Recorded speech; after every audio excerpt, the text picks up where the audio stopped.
Welcome to our channel. ఈరోజు మనతో పాటు ఉన్నారండి ఎండి ఆయుర్వేద డాక్టర్ సుస్తా చెల్ల గారు. మేడంతో ఈరోజు మనం ఎందుకున్నామంటే, ఈ మధ్య కాలంలో మనం చూస్తున్నాం చిన్న లేదు, పెద్ద లేదు, ప్రతి ఒక్కరిలో ఐసైట్ ప్రాబ్లమ్. అంటే కళ్ళద్దాలు పెట్టుకోకుండా ఎవరు లేరు. సో, ఇలా ఎందుకు జరుగుతా ఉంది? మనకు ఐసైట్ ప్రాబ్లమ్ ఎందుకు వస్తా ఉంది? అసలు ఈ వేసవి కాలంలో మన కళ్ళకి ఎటువంటి సమస్యలు వస్తాయి? ఈ విషయాలన్నీ మేడం ద్వారానే తెలుసుకుందాం. నమస్తే మ్యామ్. నమస్తే అండి. ఈ మధ్య అంటే చిన్న లేదు, చిన్న పుట్టిన ప్రతి పిల్లవాడి నుంచి కామన్‌గా ఐసైట్ ప్రాబ్లమ్ చూస్తా ఉన్నాం. ఏంటంటే వాళ్ళు స్కూల్‌కి వెళ్తా ఉంటారు. స్పెక్ట్స్ పెట్టుకుంటారు. అది స్టైల్ కోసం అనుకుంటాం గానీ మనము. సో, వాళ్ళకున్న ప్రాబ్లమ్ ఏంటంటే సైట్ ప్రాబ్లమ్. సో, చిన్నల నుంచి పెద్దల వరకు ఎందుకు ఈ ప్రాబ్లమ్ కామన్ అయిపోయింది ఈ మధ్య కాలంలో? నార్మల్‌గా మనం అన్‌కామన్ విషయాలు ఈ మధ్యలో చాలా కామన్‌గా చేస్తున్నాం కదండీ. అంటే కళ్ళు స్ట్రెయిన్ అయ్యే పనులు ఇంతకుముందు చిన్నపిల్లలు ఏం చేసేవాళ్ళు కాదు. పుట్టినప్పటి నుండి 5 ఇయర్స్ వరకి మంచిగా తినడం, ఆడుకోవడం, గ్రీనరీ, నేచర్‌కి దగ్గరగా ఉండడము ఇదే ఇంతకుముందు వాళ్ళ లైఫ్ స్టైల్. కానీ ఇప్పుడేంటి అనంటే చిన్న పిల్లలే ఫోన్‌లు చూడడము, అండ్ ట్యాబ్స్ ఎక్కువగా వాడడము, అండ్ టీవీ ఎక్కువగా చూడడము, ఎక్కువ లైట్ ఎక్కువ ఉన్న ప్లేసెస్‌లో ఉండడం. అంటే ఒకప్పుడు మన ఇళ్ళలో ఇంత లైటింగ్ ఉండేది కాదు. న్యాచురల్ లైట్‌లోనే ఎక్కువగా ఉండేవారు. ఏదో నైట్ అయిన తర్వాత చిన్న చిన్న లైట్సే ఉండేటివి. 50 ఇయర్స్ బ్యాక్ నేను చెప్తున్నాను. Okay ma'am. సో, న్యాచురల్ లైట్సే ఎక్కువగా ఉండేవి. ఆ టైంలో కూడా ఉన్న లైట్ కూడా అంత బ్రైట్ లైట్ ఏమీ ఉండేది కాదు. బట్ ఇప్పుడేంటి అంటే బయటికెళ్తే వెహికల్స్ లైట్ ఉండాల్సిన దానికన్నా అసలు ఏవి నార్మ్స్ ప్రకారం ఎవరు ఫాలో అవ్వట్లేదు. కార్ తీసుకున్న, హెవీ వెహికల్స్ తీసుకున్న ఏవి కూడా చాలా హెవీ లైట్స్. అండ్ ఇంట్లో కూడా మనం వాడే ఎల్ఈడి లైట్స్ చాలా ఎక్కువ ప్రమాదకారకంగా చెప్తున్నారు. అంటే పిల్లలు డైరెక్ట్‌గా చిన్న పిల్లలు దాని లైటింగ్‌నే ఎక్కువ చూస్తూ ఉంటారు. సో, అలాంటప్పుడు ఇలాంటి ఎల్ఈడి లైట్స్ కూడా కంటికి చాలా ఎక్కువ డ్యామేజ్ చేస్తూ ఉన్నాయి. ఓకే. నార్మల్‌గా ఒకప్పుడు మీకు తెలుసు సన్ రేస్ అనేవి మనకి ఏ కలర్‌లో ఉంటాయో ఆ లైట్సే మనం వాడేవాళ్ళం. బట్ అడ్వాన్స్ అవుతున్న కొద్దీ మనం ఎల్ఈడి లైట్స్‌ని ఎక్కువ వాడుతున్నాం. బట్ ఆ నేచర్ ఆఫ్ లైట్ అనేది కంటికి అస్సలు మంచిది కాదు. అండ్ కన్ను అనేది కంఫర్ట్‌గా ఫీల్ అవ్వదు ఆ లైటింగ్‌కి. ఓకే. అండ్ సెకండ్ మనం చూసే మొబైల్ ఇవన్నిటి నుండి వచ్చే లైట్ అంతా కూడా ఎల్ఈడి లైటే. సో, ఎంత ఎల్ఈడి ప్రొటెక్షన్ ఉందన్నా, ఏది ఉందన్నా కూడా ఉండాల్సిన దానికన్నా ఎక్కువ లైటింగ్ అనేది కన్ను ఎక్కువసేపు చూడడం అనేది ఇబ్బంది. దట్టు చిన్నపిల్లల్లో వాళ్ళకి చాలా డెలికేట్‌గా ఉంటాయి. వాళ్ళ నర్వ్స్ కావచ్చు, కార్నియా కావచ్చు. అలాంటి టైంలో ఎక్కువసేపు ఫోన్స్‌ని వాళ్ళకి ఇవ్వడం వల్ల వాళ్ళ కళ్ళు అనేవి చాలా తొందరగా చిన్న ఏజ్‌లోనే స్ట్రెయిన్ అవుతున్నాయి. ఓకే. సో, అలా చిన్న ఏజ్‌లోనే స్ట్రెయిన్ అవుతూ ఉండడం ఒక రీజన్ అయితే, ప్రాపర్ ఫుడ్ అండ్ నరిష్మెంట్ లేకపోవడం ఇంకొక రీజన్. ఒకప్పుడు వాళ్ళకి మంచి పొల్యూషన్ లేని ఎయిర్ ఉండేది, పొల్యూషన్ లేని వాటర్ ఉండేది, కంటామినేషన్ లేనటువంటి ఫుడ్ ఉండేది. ఓకే. ఇప్పుడు చూసుకున్నట్టయితే మనం తినే ప్రతి దాంట్లో ఏ ఫ్రూట్ పిల్లలకి ఇద్దామన్నా కూడా హెవీ పెస్టిసైడ్ లోడ్. సో, ఏ ఫుడ్ తీసుకున్నా కూడా మొత్తం కంటామినేషన్. బయటికెళ్తే ఎయిర్ పొల్యూషన్ అనేది మనం లెక్కలో లేదంతా. ప్రతి చిన్న పిల్లలకి మీరు చూడండి ఇప్పుడు ముక్కుల్లో కండ పెరగడము, గురక రావడం చిన్నప్పుడే. అండ్ నోస్ ప్రాబ్లమ్స్, నోస్‌లో ఎలర్జీస్, దానివల్ల కంటికి కూడా ఎలర్జీస్, కంటి ప్రాబ్లమ్స్. సో, ఇవి 2 కూడా ఏంటంటే ఒకదానితో ఒకటి రిలేటెడ్ ఉంటాయి. సో, ఈ పొల్యూషన్ అనేది మనకి నోస్‌ని అండ్ ఐస్‌లో ఉండే కంజంక్టివాని కూడా ఇరిటేట్ చేస్తుంది. సో, వీటన్నిటి వల్ల అక్కడున్న స్ట్రక్చర్స్ అన్నీ వీక్ అవ్వడం వల్ల మనకి స్టార్టింగే పిల్లలకి అయితే కొంచెం allergic ice and eye sight రావడము, ఇది మనం చాలా క్వైట్ కామన్‌గా చూస్తున్నాం. ఎందుకంటే ఇవన్నీ కామన్‌గానే జరుగుతున్నాయి కదా. Air pollution, food pollution and దానికి తోడు మన లైఫ్ స్టైల్. అండ్ మీకు తెలుసు ఒకప్పుడు ఎంత రిచ్ వాళ్ళైనా ఒక క్రమశిక్షణ లైఫ్ ఉండేది. ఎర్లీ మార్నింగ్ లేవడం వల్ల ఆరోగ్యం భాస్కరాది ఇచ్చేదంటారు. అంటే ఎర్లీ మార్నింగ్ లేవడం వల్ల మనకి సూర్యుడి వల్ల వచ్చే ఎనర్జీ రావడమే కాకుండా మన డైజెషన్ అండ్ మెటబాలిజం అనేది ప్రాపర్గా స్టార్ట్ అవుతుంది మనం ఎర్లీ మార్నింగే స్టార్ట్ చేస్తే. కానీ ఇప్పుడు పిల్లలు ఎవరు కూడా ఎర్లీ మార్నింగ్ అనేది లేవడం లేదు. అండ్ నైట్ కూడా లేటుగా పడుకుంటున్నారు. ఆయుర్వేదం ప్రకారము నైట్ వాతకాలం. సో, వాతకాలంలో కూడా మనం యాక్టివ్గా ఉన్నట్టయితే వాతం బాగా పెరుగుతుంది.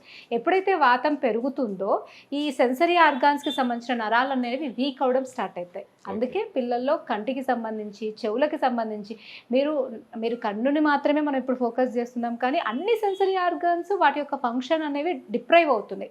100% ఎవరికీ లేవు.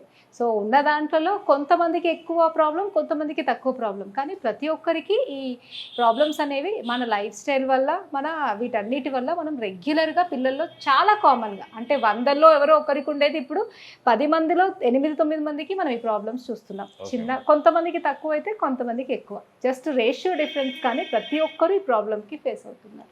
ఇలాంటి వాళ్ళకి మీరు ఎలాంటి రెమెడీ చెప్పబోతున్నారు? మెయిన్గా అయితే ఒకటి అవాయిడ్ చేయడం అండి. అంటే చిన్న పిల్లలకి ఫోన్స్ ఇవ్వడం, ట్యాబ్స్ ఇవ్వడం అలాంటివి మానేసి కొంచెం నేచర్కి దగ్గరగా వాళ్ళని పెంచగలగడము, వీలైతే గార్డెన్కి తీసుకెళ్ళడం, పార్కులలోకి తీసుకెళ్ళడము, మనం చుట్టూ ఉన్న దగ్గర కొంత గ్రీనరీని పెంచుకొని ప్రకృతికి దగ్గరగా ఉండడానికి ట్రై చేయడం ఫస్ట్ ఫార్మోస్ట్ ఇంపార్టెంట్. ఎందుకంటే కన్ను రిలాక్స్ అవ్వాలి అంటే అదే గ్రీనరీని ఎక్కువ చూస్తేనే రిలాక్స్ అవుతుంది.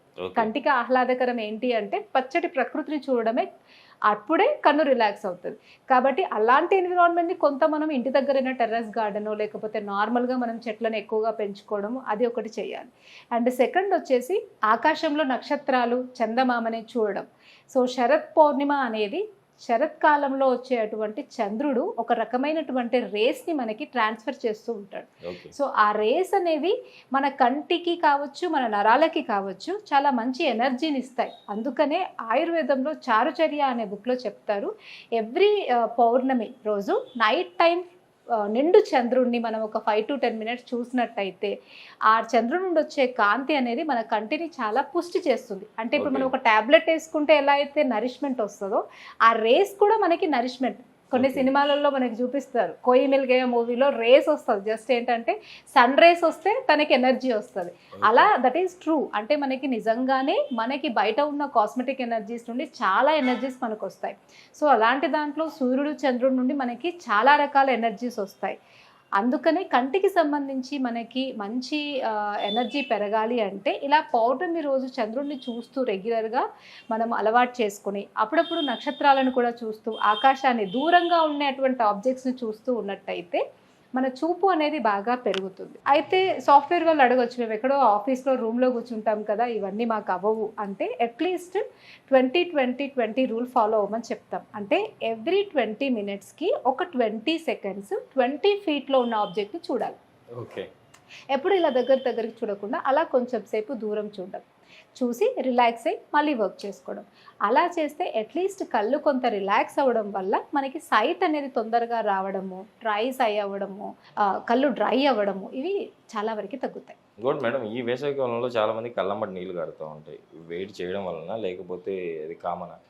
నార్మల్గా ఏంటి అంటే ఎండకి డ్రై అనేది వాతావరణం కూడా చాలా డ్రై అయిపోతుంది, మాయిస్ట్ అనేది ఉండదు. సో ఆ వేడి గాలుల వల్ల, ఆ వేడి వల్ల మన కళ్ళల్లో ఉన్నటువంటి మాయిస్ట్ కూడా ఆవిరైపోతూ ఉంటుంది.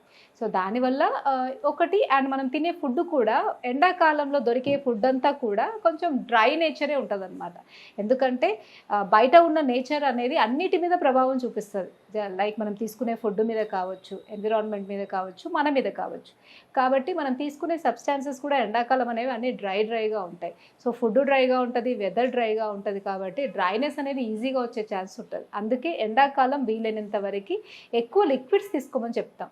ఫ్రూట్స్ కూడా లైక్ మ్యాంగో కావచ్చు, వాటర్ మిలన్ కావచ్చు, కొంచెం వాటరీ జ్యూసీ ఉండే అటువంటిది, సాఫ్ట్గా ఉండే అటువంటి ఫుడ్ ఎక్కువగా తీసుకోవడం. పాలు, మజ్జిగ, బటర్ మిల్క్ చాలా మంచిది.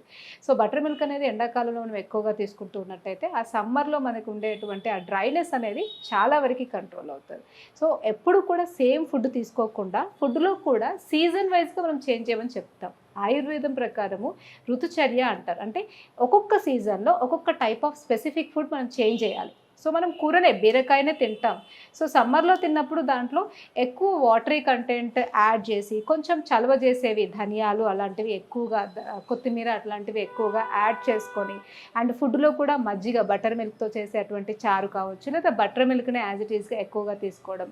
లిక్విడ్ డైట్ లైక్ జావలు, రాగి జావ, అంబలి ఎక్కువగా కాచుకొని తాగేవాళ్ళు. ఒకప్పుడైతే సమ్మర్లో మధ్యాహ్నం పూట అందరూ ఫుడ్ తినకుండా మొత్తం జొన్న అంబలి, రాగి అంబలి ఇదే ఎక్కువగా తాగేవాళ్ళు. ఎందుకంటే సమ్మర్లో మనకి లిక్విడ్స్ ఎక్కువ అవసరం. సో మనం తీసుకునే ఫుడ్ కూడా లిక్విడ్ నేచర్ ఉన్నట్టయితే ఇలా డ్రై అవ్వడం, కళ్ళు డ్రై అవ్వడం, స్కిన్ డ్రై అవ్వడము, ఇలాంటి ప్రాబ్లమ్స్ అనేవి ఉండకుండా, డీహైడ్రేట్ అవ్వకుండా కూడా బాడీ ఉంటుంది.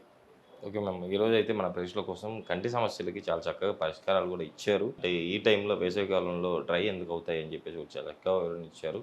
సో ఇంత మంచి ఇన్ఫర్మేషన్ ఇచ్చినందుకు మా సుమన్ టీవీ తరపు నుంచి అండి, మా ప్రేక్షకుల తరపు నుంచి థ్యాంక్ యూ అండి. Thank you.